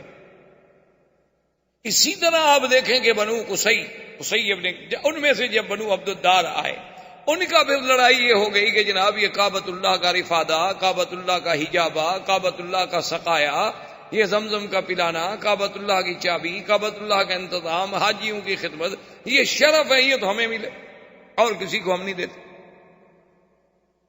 یعنی اتنے اعلی خاندان کہ جو اپنے شرف کے لیے لڑتے رہے، اپنے شرف کے لیے مرتے رہے کہ صرف ہمارا نام جو ہے، ہمارا شرف جو ہے وہ اونچا رہے۔ یعنی اپنی عزت کا اتنا خیال تھا کہ آپ حیران ہوں گے کہ ابو سفیان جو حضور کے چچا ہیں، وہ اتنے بڑے حضور صلی اللہ علیہ وسلم کے مخالف تھے کہ جنگ بدر بھی اسی سبب سے ہوئی تھی کہ ابو سفیان قافلہ لا رہے تھے، اور پھر احد کی جنگ کا اصل قائد جو ہے وہ ابو سفیان تھا۔ یعنی حضور سے جنگ لڑنے کے لیے مکے سے مدینہ پہنچا، اتنی عداوت رکھنے والا آدمی۔ لیکن جب حضور کی شادی ام حبیبہ سے ہو گئی رضی اللہ تعالی عنہا، جو ابو سفیان کی بیٹی تھی، وہ مسلمان ہو گئی تھی، اپنے شوہر کے ساتھ حبشہ چلی گئی، وہاں اس کے بعد جب بیوہ ہوئیں اور اس کے بعد وہاں سے فارغ ہوئیں تو پھر ان کا نکاح حضور سے ہوا، جو نجاشی بادشاہ نے کیا، حق المہر بھی نجاشی بادشاہ نے ادا کی۔ تو جب ام حبیبہ حضور کی بیوی بن گئیں اور ابو سفیان کو پتہ چلا تو اس نے کہا بات یہ ہے کہ ھذا فحل لا یجدع انفہ، کہ اب محمد مدنی کی ناک کو نیچے نہیں کیا جا سکتا. اب ان کو اتنا بڑا شرف مل گیا ہے کہ ابو سفیان کی بیٹی اس کے گھر میں ہے، تو جب میری بیٹی کا وہ شوہر ہو اب اس کا ناک نیچے کون کر سکتا؟ اب تو اتنے بڑے سردار کی بیٹی اس کے گھر میں چلی گئی. یعنی اپنے شرف پہ مر مٹنے والی قوم. اور پھر جناب آپ دیکھیں کہ عبد المطلب کے بھی اس بیٹے کے گھر میں حضور پیدا ہوتے ہیں جس کا نام عبداللہ ہو. یعنی آپ اندازہ فرمائیں، اسی لیے آپ دیکھیں نا جی کہ لفظ، حالانکہ اس زمانے میں تو عام نام ہوتے تھے، عبداللہ، عبد العزیٰ، عبد المنات، فلاں بتوں کے نام پر نام رکھے جاتے تھے، لیکن اس نام کا انتخاب بھی تو کوئی قدرت کی طرف سے ہو رہا تھا نا، کہ میرے مدنی کے نام کے ساتھ ان کے کسی نسب میں کوئی ایسا نام بھی نہ آئے نا جس میں شرک کی بو آتی ہو. اللہ تبارک و تعالیٰ کی حکمت. یہ سارے اہتمامات کے بعد اب دیکھیں کہ آپ کی والدہ، پھر اس کا نسب جو ہے، چونکہ حضور کا مولد کیا تھا؟ مکہ، اور حضور کا مہجر کیا ہے، مقام ہجرت کیا ہے؟ طیبہ اور مدینہ. تو بی بی صاحبہ، بی بی آمنہ جو ہے، ان کا گھر جو ہے مدینہ میں ہے. اچھا، آگے جا کے نسب جو ہے وہ عبد مناف میں حضور سے مل جاتا ہے. حضور صلی اللہ علیہ وسلم کا نسب آپ دیکھیں گے، محمد ابن عبداللہ ابن عبد المطلب، ہاشم ابن عبد مناف، قصی ابن کلاب، یہ عبد مناف میں جا کے آمنہ بنت وہب، آگے عبد مناف، پھر جا کے حضور صلی اللہ علیہ وسلم نے نسب مل گیا. اچھا، تیسری بات دیکھیں جو حضور پاک نے فرمائی ہے اپنی سیرت میں، اور کتنی بڑی بات ہے. فرمایا ولدت من نکاح، آپ نے فرمایا کہ اللہ تبارک و تعالی نے میرا سلسلہ سیدنا اسماعیل سے لے کر میری اماں آمنہ تک، فرمایا اصلاب طاہرۃ و ارحام طاہرات، اللہ نے مجھے منتقل جو کیا ہے تو حضرت اسماعیل سے لے کر میری والدہ آمنہ تک کسی عورت نے گناہ نہیں کیا. یعنی اللہ نے کیسے محفوظ رکھا اس سلسلے کو کہ جہاں جہاں حضور صلی اللہ علیہ وسلم کا نسب جڑتا گیا، کفر تو آیا لیکن ان عورتوں میں گناہ نہیں آیا. یعنی وہ کافرہ تو ہو سکتی ہیں لیکن ناپاک نہیں تھیں، چونکہ وہ سلسلہ نقل ہوتا چلا آ رہا ہے حضور صلی اللہ علیہ وآلہ وسلم کا، ایک باپ سے دوسرا، پھر تیسرا، پھر چوتھا، حتیٰ کہ بی بی آمنہ تک یہ سلسلہ چلا. اور اسی طرح بی بی آمنہ فرماتی ہیں سرکار دو عالم صلی اللہ علیہ وسلم کا جب حمل مبارک ٹھہرا، جب حضور صلی اللہ علیہ وسلم ابھی بطن والدہ میں تشریف لائے، تو فرماتی ہیں خدا کی قسم ہے کہ ایسا حمل تو مجھے پہلے کبھی دیکھنے کا بھی اتفاق نہیں ہوا کہ یہ پہلا حمل تھا جس میں مجھے تکلیف نہیں ہوتی تھی. ورنہ حمل ایک ثقل ہے، ایک بوجھ ہے ماں کے لیے. لیکن فرماتی ہیں لما حملت بمحمد صلی اللہ علیہ وسلم، جب میں حضور صلی اللہ علیہ وسلم میرے بطن میں آئے تو اتنے خفیف کہ مجھے کبھی محسوس ہی نہیں ہوا کہ میرے پیٹ میں کوئی بوجھ ہے. اور اس کے بعد بی بی صاحبہ فرماتی ہیں کہ میں نے ایک دن اسی حمل کی حالت میں خواب دیکھا. میں نے خواب دیکھا، اور خواب کیا دیکھتی ہوں کہ میرے بطن مبارک سے ایک نور نکلا ہے اور وہ پوری کائنات پہ چھا گیا ہے، روشنی اس کی جو تھی ساری زمین پہ پھیل گئی ہے. میں سوچتی رہی کہ اس خواب کا کیا تعبیر ہو سکتی ہے. تو اس زمانے میں جو کاہن تھا، وہ لوگ کاہنوں کے پاس ہی جاتے تھے، انہی سے ان کے اعتقادات تھے. اس سے جب میں نے پوچھا تو اس نے کہا ان لابنک ھذا شان، جو تیرے پیٹ میں بچہ ہے نا، معلوم ہوتا ہے یہ کوئی بڑے شان والا بچہ ہے، اس کا دین جو ہے وہ پورے روئے زمین پہ پھیلے گا. تو بیوی کہتی ہیں میں سوچتی تھی کہ کیسے وہ دین ہوگا، کیا دین ہوگا، چونکہ ان کے تصور میں نبوت اور رسالت کا تو کوئی تصور بھی نہیں. اچھا، اسی طرح اب آپ حیران ہوں گے کہ بھئی حضور صلی اللہ علیہ وسلم کے ولادت پہلے اچھا، بیوی کہتی ہیں کہ میں ایک دفعہ گزر رہی تھی تو ندا آئی، آواز آئی، اور آواز یہ آئی میرے کانوں میں کہ ابشری ابشری یا آمنہ، اے بی بی آمنہ تمہیں مبارک۔ کہتی ہے میں رک گئی، مجھے آدمی کوئی نظر نہ آئے، مجھے کوئی سمجھ نہ آئے کہ اس مبارک کا کیا مطلب ہو سکتا ہے۔ خیر بات آئی گئی ہو گئی۔ کہتی ہیں کہ پھر کئی دن کے بعد جب میں گزری، علیحدہ ان پہاڑی علاقوں میں سے جا رہی تھی، تو پھر آواز آئی کہ ابشری یا آمنہ، اے بی بی آمنہ تمہیں مبارک ہو، فإنک قد حملت بأحمد، کہ اب تیرے بدن میں جو بچہ پیدا ہونے والا ہے اس کا نام احمد ہو۔ تو کہتی ہے میں حیران ہو گئی کہ کیا بچہ ہے، ابھی نام بھی نہیں، ہمارے تو تصور میں نہیں۔ حضرت حسان ابن ثابت جو شاعر ہیں میرے مدنی پاک رضی اللہ تعالی، بہت بڑے شاعر تھے عرب کے، اور حضور صلی اللہ علیہ وسلم سے انہیں اتنی محبت تھی کہ جب بھی کسی نے حضور کی شان میں کوتاہی کی تو حضرت حسان نے جواب دیا۔ ایک دفعہ کفار قریش نے کچھ بات کی تو حضرت حسان نے کہا کہ یا رسول اللہ مجھے اجازت دیں کہ میں قریش کو جواب دوں۔ آپ نے فرمایا حسان تم قریش کو کیسے جواب دو گے، آخر میں بھی تو قریش میں سے ہوں نا، کیونکہ جب تم قریش کا گلہ کرو گے تو آخر میں بھی تو کرچی ہوں، جب تم قریش کی تنقید کرو گے تو قریش میں تو میں بھی شامل ہوں۔ تو اس نے کہا حضور آپ نے دیکھا ہے کہ کوئی بال اگر کسی آٹے میں پڑ جائے تو عورت اس کو کیسے نکالتی ہے، اس پر کوئی آٹے کا نشان بھی نہیں رہتا۔ خدا کی قسم میں قریش میں سے آپ کو ایسے نکال لوں گا کہ آپ کی ذات پر تو کوئی میل نہیں آنے دوں گا۔ حضور صلی اللہ علیہ وسلم یہ وہ شخص ہے جس کو مسجد الحرام میں خود ممبر دیتے تھے اور فرماتے تھے کہ اس ممبر پہ کھڑے ہو کے جواب دو، اور جب حسان جواب دیتے تو حضور دعا کرتے تھے اللہم ایدہ بروح القدس، کہ یا اللہ جبریل کے ذریعے میرے صحابی کے دماغ میں مضمون ڈال۔ یہ وہ شان والا آدمی ہے۔ وہ کہتے ہیں میری عمر 7 سال تھی، 7 سال تھی اور میں مدینہ منورہ میں اپنے فیملی رشتہ داروں کے پاس تھا، اور 7 سال کا بچہ کوئی ادھر سوچ ہی نہیں، کوئی تصور ہی نہیں۔ کہتے ہیں کہ وہاں کا جو سب سے بڑا کاہن تھا، میں نے ایک دن دیکھا، کیا دیکھتا ہوں کہ صبح صبح وہ مدینہ منورہ کے یہود کے ایک قلعے کے اوپر چڑھا ہوا ہے اور پکار کے اور زور زور سے کہہ رہا ہے کہ یا ایھا الناس یا ایھا الناس قد طلع نجم احمد، کہ اے لوگوں وہ احمد کا ستارہ طلوع ہو گیا ہے۔ وہ ستارہ آ گیا اپنے برج میں۔ لوگوں نے کہا کہ بھی کیا مانا؟ انہوں نے کہا کہ جو اس امت کا نبی پیدا ہونا ہے اس کا نام احمد ہوگا، تو وہ ستارہ جو ہے اب اپنے مدار میں آ گیا ہے۔ مانا یہ تھا کہ حضور صلی اللہ علیہ وسلم کا حمل مبارک ٹھہر چکا ہے۔ تو اب یہود کا سردار اور ان کا کاہن وہاں یہ شور کر رہا۔ عبد المطلب کہتے ہیں کہ میں شام کی طرف نکلا تجارت کے لیے، میرے ساتھ 3 آدمی اور تھے قریش کے۔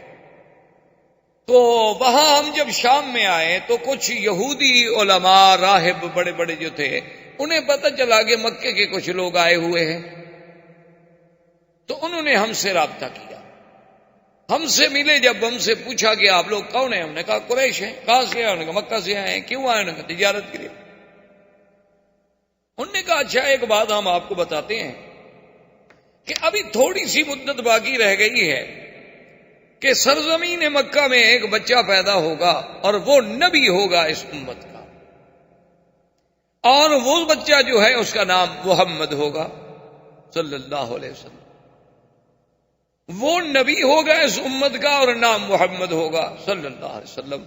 تو عبد المطلب کہتے ہیں کہ ہم چاروں نے یہ بات دماغ میں رکھ لی۔ اب عبد المطلب کہتے ہیں میرا تو بچہ پیدا ہونے کا رہا، میں تو بوڑھا ہو گیا تھا، میں نے دل میں یہ فیصلہ کر لیا کہ میرے بچوں میں سے جس بچے کے گھر میں بچہ پیدا ہوگا تو میں نام محمد رکھوں گا، پتہ نہیں شاید وہی نبی بن جائے۔ اور ان چاروں نے بھی فیصلہ کر لیا کہ ہمارا اگر کوئی بچہ پیدا ہوگا تو ہم بھی نام محمد رکھیں گے۔ اور خدا کی شان ہے کہ ان سب کے لڑکے پیدا ہوئے تو سب نے نام محمد رکھا، اور عبداللہ کے گھر میں جب حضور پیدا ہوئے تو عبد المطلب نے بھی نام محمد رکھا۔ تو اب نام کے لیے بھی پہلے سے اہتمام کیا جا رہا ہے کہ نام بتانے کے لیے بھی احبار اور رہبان جو ہیں پہلے خوشخبریاں دے رہے ہیں کہ ایک نبی پیدا ہوں گے جن کا نام محمد ہو۔ اچھا پھر نام پہ بھی غور کریں، ایک نام وہ ہے جو آسمانوں میں تھا اور ایک نام وہ ہے جو زمین میں آیا۔ آسمانوں میں آپ کا نام احمد تھا. اسی لیے سیدنا عیسیٰ علیہ السلام نے قرآن پاک میں جو آتا ہے، آپ نے جو خبر دی تھی وَمُبَشِّرًا بِرَسُولٍ يَأْتِي مِن بَعْدِ اسْمُهُ احمد، فرمایا میں خوشخبری دیتا ہوں کہ میرے بعد جو نبی آئے گا اس کا نام احمد ہو. تو پہلا نام حضور کا احمد ہے، اور جب زمین کا نام ہے تو وہ محمد ہے. اور ان دونوں ناموں پہ غور کریں. احمد کا معنی سب سے زیادہ حمد کرنے والا. احمد کا معنی کیا ہے کہ سب سے زیادہ حمد و ثنا کرنے والا. اور محمد کا معنی کیا ہے؟ جس کی سب سے زیادہ حمد و ثنا کی گئی ہو وہ محمد. اور سب سے زیادہ حمد و ثنا کرنے والا احمد. اچھا، پہلے احمد بنے گا تو پھر محمد ہوگا نا. پہلے اللہ کی حمد و ثنا کرے گا پھر مقام محمد و مقام محمودیت نصیب ہوگا. تو اس لیے پہلا نام احمد تھا اور دوسرا نام جو ہے وہ محمد تھا صلی اللہ علیہ وسلم. یہ تو آپ کے اسماء تھے. ویسے اسماء صفاتی تو قرآن میں اللہ نے بڑے ذکر کیے. قرآن میں نام محمد بھی موجود ہے اور احمد بھی موجود ہے. مبشرم برسول یأتی من بعد اسمہ احمد. اور کہیں فرماتے ہیں ما کان محمد ابا احد من رجالکم ولکن رسول اللہ. محمد بھی نام. اور کہیں فرماتے ہیں وما محمد الا رسول.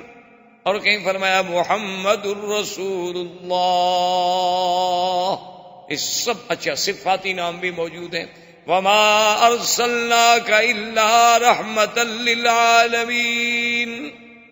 اور اسی طرح یا ایھا النبی انا ارسلناک شاہدا ومبشرا ونذیرا. اور کہیں فرماتے ہیں لقد جاءکم رسول من انفسکم عزیز علیہ ما عنتم حریص علیکم بالمؤمنین رؤوف الرحیم. اور کہیں فرماتے ہیں وما ارسلناک الا رحمتا للعالمین. تو یہ سارے اسماء جو ہیں قرآن میں بھی موجود ہیں. اچھا، اور خدا کی شان دیکھو کہ نام محمد تو قرآن میں ہے لیکن اللہ نے کہیں یا محمد نہیں کہا.